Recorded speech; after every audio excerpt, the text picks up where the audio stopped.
Aquí estamos por Conclusión TV, un nuevo envío de nuestro programa semanal. La pandemia ha cambiado en este momento y está más cerca de ser una endemia, todavía no está comunicada de esa manera, pero hay muchísimos menos casos. Eso nos permite tener invitados o invitadas o invitades en el estudio. Algo que nos gusta también, más allá de que la herramienta del streaming, y Hernán Cabrera, nuestro camarógrafo, ha notado eso, hemos hecho muchas notas durante el verano a través de esa herramienta tan importante. Me gusta también esa posibilidad que nos dan las herramientas nuevas. Hoy tenemos en el estudio a Cecilia Reviglio, rosarina, licenciada en Comunicación Social, pero además es docente en el Olga Cossetini y además que ya le vamos a preguntar. Así que bienvenidos a este nuevo programa. Bienvenida al estudio, ¿cómo te va? Muy bien, muy contenta de estar acá. Bueno, la producción la ha hecho Felipe Elías, que es también columnista dentro del programa de radio de todos los días de lunes a viernes. Hago de paso el chivo en Radio del Plata y en Radio Universidad. Te hemos convocado como escritora, pero antes de eso estaba viendo ahí en tu paso como docente. Y la docencia de la comunicación, ahora hay menos alumnos anotados en comunicación social, pero hubo un momento de auge de la carrera de comunicación. Y tengo para mí, como comunicador, yo no soy comunicador, yo soy periodista hecho de oficio, que todos pensaban en llegar a la radio o a la TV. Sí. Pero la comunicación, como comunicador social, es muy amplia. Te permite otros niveles de ingreso, de trabajo, de asesoramiento, y sin embargo hay en el imaginario un recorte. ¿Cómo lo ves? Sí, eso es cierto, aunque sucede cada vez menos, sí, claro. o ese imaginario, digamos, se desarma cada vez más, ¿no? Cuando yo ingresé en los 90, yo quería ser periodista y la mayoría de mis compañeros de curso también, aunque después fuimos haciendo otras cosas o fuimos encontrando otras cosas incluso que nos gustaban más. Pero cada vez más yo doy clase en primer año en la carrera, entonces los tengo ahí recién ingresados y aparece con mucha más frecuencia el interés en otras áreas de la comunicación que no son necesariamente el trabajo en medios. Sí. Los medios aparecen siempre como un objeto de interés, ¿no? Casi privilegiado, pero no necesariamente el pensarse como periodistas. En el último tiempo, por ejemplo, este año un par de estudiantes refirieron que ellos en la época de la pandemia habían empezado a hacer SIC streamers, claro. Y eso los había llevado a pensar que había algo de la carrera de comunicación que les interesaba y entonces estaban ahí para ver qué podían aprender que los ayudara en ese, o que les aportara en ese camino. Y después hay, bueno, gran trabajo que se hace en las instituciones del Estado, privadas, en ONG. Hay un gran campo de trabajo. Las redes sociales, en el último tiempo, por ejemplo, las redes sociales son un gran territorio de trabajo para los jóvenes graduados incluso. Me parece que también ha crecido, la carrera de comunicación social es una carrera exigente, no es una carrera sencilla, quienes la han cursado lo saben. El ISET tampoco, parece que vas y no, te encontrás con una realidad una vez que traspasaste el umbral de ingreso a la facultad o al instituto. Hay exigencia. Y hay buenos comunicadores a partir de eso. Yo soy de la primera promoción del ISET como locutor nacional, pero después se transformó en una carrera más amplia, en los institutos alberga otro tipo de profesiones, incluso fotografía también, ¿no? Sí, fotografía, publicidad. Claro, amplió el campo de las incumbencias. Sí, sí. Y eso es bueno. Y eso es bueno. Porque... Digo esto, ¿sabe por qué? Porque cuando yo llegué a la radio, formado, me encontré con gente que venía o cantaba o se había formado en las redacciones. Yo atravesé por eso un poco también, por la redacción, por lo gráfico, que es todo un tema, ¿no? Yo reivindico bastante esa formación, digo, me parece que en otro momento de los medios y en otro momento del oficio, había algo que vos podías asir del hacer diario que era ahí, ¿no? Y que te permitía también tener un espectro amplio de conocimientos al interior de las redacciones. No sé, gente que venía de diferentes mundos, de diferentes carreras, que por algún motivo confluía en el periodismo, y eso generaba una riqueza, me parece, interesante. Ahora, así como digo eso, me parece que también hay una complejización del ecosistema de medios que le exige al periodista de hoy comprender un poco más allá del oficio, ¿no? Sino poder entender de manera un poco más integral, bueno, cómo funciona ese mundo de los medios que se ha complejizado mucho. Cuando mencionas eso, García Márquez hizo periodismo. Sí, Borges claro. hizo periodismo, Bioy y Casares hicieron periodismo. Roberto Arlt, Truman Capote, Hemingway. Bueno, Hemingway ahí tenía una opinión bastante controvertida, porque alguna vez le preguntaron cómo influía o cómo podía perjudicar el oficio del periodista al trabajo del escritor. Y él dijo, no tiene ninguna influencia negativa siempre que se sepa dejar el periodismo a tiempo. Bueno, es un tema, ¿no? El Lobo y el Mar, libro hermoso de él, ¿no? Y de tantos otros. Para escribir hay que correrse, y ahí vamos a la escritura de un libro que tengo aquí, que voy a ver si la cámara lo puede tomar. Lo molesto al camarógrafo, yo sé que lo complico un poco, pero ahí está. ¿Está bien ahí? Bien. Me gustó del libro, que no leí, la retiración en color. Ajá, sí. Y con un color sin escritura. Sí. Es difícil encontrar libros así, sí, porque generalmente es blanca. Sí. ¿Y la retiración? ¿Por qué la elección esa? En realidad esa no fue una elección mía, pero es una elección bellísima. A mí me gusta decir que lo único que hace un escritor es escribir las palabras que están ahí adentro. Sí. Pero para que ese objeto exista, así como lo consume el lector, hace falta un montón de gente que piensa sobre el texto, sobre el libro, ¿no? Y entonces el libro pertenece desde la diseñadora que hizo el arte de tapa hasta quien eligió la tipografía en la que fue impreso. La novela pertenece a una colección hermosa que tiene la editora de la Universidad Nacional de Rosario, de nuestra UNR, que se llama Confingere, y es la colección de narrativa.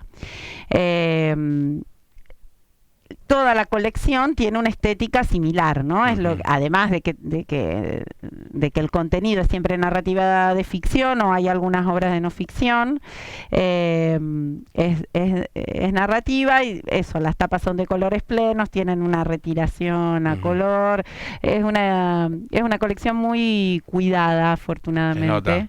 Sí. Me gusta este color también. Sí, es mi color favorito, además. Bueno. ¿Cómo se separa la profesora, docente de redacciones, ¿no? Redacción periodística, para poder hacer literatura, para ser escritora, ¿no? Los psicoanalistas también plantean a veces cómo correrse del psicoanálisis para poder escribir de psicoanálisis. Porque si no terminas atravesado por los grandes autores. Sí, bueno, es imposible no estar atravesado por los grandes autores. Pero hay que correrse, hay que explorar ahí hasta encontrar la voz propia, pero esa voz propia es siempre el resultado de las citas. De las citas, de los cruces de lectura, yo no sé si Cecilia escritora es muy distinta de Cecilia profesora. Porque justamente hay algo ahí yo le digo, del gusto por el lenguaje, que cruza mi trabajo como docente, pero que también cruza mi trabajo como escritora. Tal vez lo que dificulta o no, pero digo, lo que está ahí haciendo una cuña entre ambos trabajos es, yo trabajo, digamos, al ser docente de redacción, trabajo mucho en la corrección de textos, en el nivel de la redacción, no solo en el nivel del contenido. Y he trabajado de editora, digamos, a veces hago trabajo de... Sí. De corrección bastante ausente de tesis. En los medios de comunicación. Sí, un Yo déficit de los medios. reivindico mucho Muchísimo. la tarea del Estilo editor. y contenido. Exactamente. Mm. Y curaduría en algún caso, También, ¿no? claro. Digo, de qué es lo que se puede publicar y cómo y de qué manera y en qué contexto. Digo, me parece que esa Das reflexión... literatura, letras y literatura también, ¿no? Doy en el profesorado de lengua y literatura una materia que se llama análisis del discurso, lingüística del texto y análisis del discurso, que cruza ahí un poco ambas cuestiones. ¿Qué vamos a encontrar en La casa frente al mar, el título del libro? Ya que lo mencionamos a Hemingway. Vamos a encontrar un relato en dos tiempos, con dos narradores que busca reconstruir desde el presente una historia pasada Ujú, y contar un reencuentro. ujú. Y contar algo de la escritura Un también. reencuentro amistoso, de amor, amoroso. O de dos que se amaron en algún momento. ¿Cómo son los reencuentros? Suelen ser problemáticos los reencuentros. Bueno, hay de todo. Sí. La novela muestra uno. ¿A qué hacen dos que se separaron y vuelven a encontrarse? Mira, yo siempre digo que hay un tema que a mí me insiste mucho y que he escrito cuentos también sobre eso, y aparece en la novela, que es cómo es la relación entre dos que fueron y ya no son. ¿Cómo es? ¿Qué tipo de relación es esa? Claro. ¿Cómo es ese vínculo? Se terminó ¿Cómo? la relación en ese periodo. 20 años atrás en Entonces la como que novela. hubo un hilo que los condujo al reencuentro. Exacto. Algo quedó. Sí, Sí. Algo no se resolvió del todo. sí. Puede ser, ¿no? Como que quedó algún resto ahí para seguir. Sí. ¿Tenés escrito otros libros? Publicados tengo en realidad 2 libros de cuentos infantiles, que son así como una rareza en mi escritura, pero que yo los quiero mucho, en una colección también de la UNR Editora, de la Dirección de Comunicación Social de la Ciencia. Ujú, Un libro individual que se llama Ojos de Galera, ujú. que cuenta la historia de un nene que tiene unos ojos que le hacen trampa. Y después un cuento que integra un libro colectivo de la misma colección sobre Belgrano. Sí, eso vi y te adelantaste a lo que te quiero preguntar. Belgrano es uno de mis, no se llaman los próceres, de políticos más importantes que tuvo la Argentina. La palabra prócer es como dejarlo en el cenit ahí y Sí, parece en el inalcanzable, bronce. en el bronce.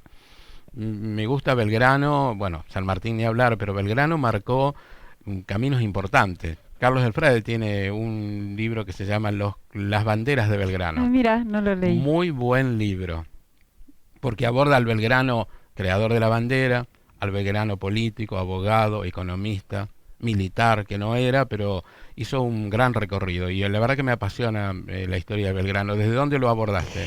En realidad es una propuesta de la directora de la colección que nos propuso a los autores de la colección por el centenario de Belgrano el año pasado. La pandemia hace que Sí, uno... en el 2020, el libro salió 2020. Es un trabajo conjunto con un grupo de historiadores de la UNR que nos acercó 5 anécdotas de Belgrano poco conocidas. Y cada uno de los autores, que somos 5, elegimos una de esas anécdotas e hicimos jugar al personaje del cuento, en mi caso Manu se llama el personaje de Ojos de Galera, en de alguna manera dar cuenta de esa anécdota particular de la vida de Belgrano. Una anécdota sobre su biblioteca, una anécdota sobre que tenía voz muy finita. Sí, incluso algunos decían que con esa voz no podía tener mando. Exacto. Bueno, yo trabajé sobre la relación de él con Pío Tristán, que fue un compañero de él en la universidad en España y que acá peleaban en bandos contrarios. Y cuando el ejército de Belgrano vence al ejército de Pío Tristán, no solo libera a los soldados que debían quedar prisioneros con el compromiso de nunca más pelear en contra de la independencia de los países latinoamericanos, sino que además le devuelve el sable a Pío Tristán, que era algo que no sucedía, ¿no? El capitán del ejército vencido le entregaba su sable al capitán del vencedor, él lo recibe y se lo devuelve. Sino Belgrano es riquísima la historia de un hombre que murió joven. Sí, muy joven. Y pobre. Sí. Y no se respetaron aquellos anhelos que él tenía, aunque muchos años después, ya en este siglo, lograron hacer las escuelas que él había donado, ¿no? Sí. Hay toda una fantasía en torno del reloj y demás que no es tan cierta, me parece, pero lo de Belgrano es una marca importante para volver.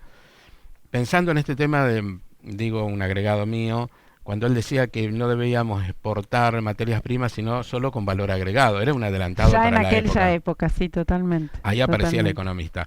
Para cerrar te traigo nuevamente el libro, porque has hablado poco del libro. Pero bueno, para saber del libro hay que comprarlo y leerlo. ¿Dónde está el libro? ¿En las librerías? El libro se consigue en las librerías locales, Sí. las librerías que no son de cadena, digamos, Sí. y en la librería de la universidad. La universidad hace poco abrió una librería preciosa en la sede de gobierno en Maipú, Hermosa. Y hay un Almini, bar y hay un bar precioso. temático hermoso que hay que visitar. Antes de ayer, un colega italiano que está dando un curso dijo, es el café de la universidad más bello que conozco del mundo. Así que estamos así como muy orgullosos. Hablando de universidades, un dato que doy y aprovecho para darlo, hay en el mundo 25.000 universidades. Ujú. Y la UBA está dentro de las De las primeras primeras 20 50. Sí, 25-50. Pero todas las universidades de Argentina tienen un muy buen lugar. La nuestra está en el número 100. Ajá. Creo que sí, por ahí más o menos. No había revisado el Sí, último es ranking. muy buen dato. Sí, es muy buena. Y es pública. Y es pública. Y es de acceso gratuito, Sí. libre, no tenés que rendir exámenes para entrar, o a veces algún propedéutico, pero no Ujú. mucho más que eso. Pero no son eliminatorios, No, no son y están eliminatorios. sumando carreras nuevas. Bueno, este año termina la primera cohorte de la licenciatura en turismo, por ejemplo. Sí, está la de gestión cultural, La de gestión que cultural también está es en nueva en curso, sí, humanidades. sí. Y hay algunas ideas del rector cuando lo entrevistamos de otras también, que están a demanda incluso de los sectores de la producción y Ujú. demás. Bueno, si nos ponemos a hablar de nuestra universidad, y se nos cae la baba, porque nosotros la queremos a nuestra universidad, ¿Y ¿no? Y cómo? la amamos. Cerramos con algo más de tu libro. Sí. ¿Por qué tenemos que leer este libro? Ay, qué difícil Que responder va, usted es la eso. escritora. Diría que porque es una mirada singular de la relación entre escritura y vida amorosa, afectiva. Que bueno, hay que dedicarle más amor a las cosas, ¿no? Sí. Sí. Hoy en el programa de radio tuve varias visitas y las visitas me sacaron del contexto habitual donde manejo el programa. Y la operadora me lo marcó. Y yo digo, pero me sentí bien con eso. Salirse un poco a veces De la la- zona de confort, ¿Sí? claro que sí. Sí, sí, porque a claro veces que estás sí. muy estructurado, manejas una agenda, querés mantener lineamientos, y a veces está bueno perderse, Escribir es un poco eso, no ¿no? tener el GPS siempre puesto, por ahí Ujú. perderse en algún camino. Bueno, en este camino es la El casa frente camino al de la mar. casa frente al mar. Gracias por haber venido. Gracias a ustedes por invitarme, un gusto. No, por favor. Recibimos en el estudio hoy a la escritora Celina Reviglio. Ha sido un placer charlar con ella. Queda la invitación para la semana próxima aquí en Conclusión TV. Chau, hasta la semana próxima.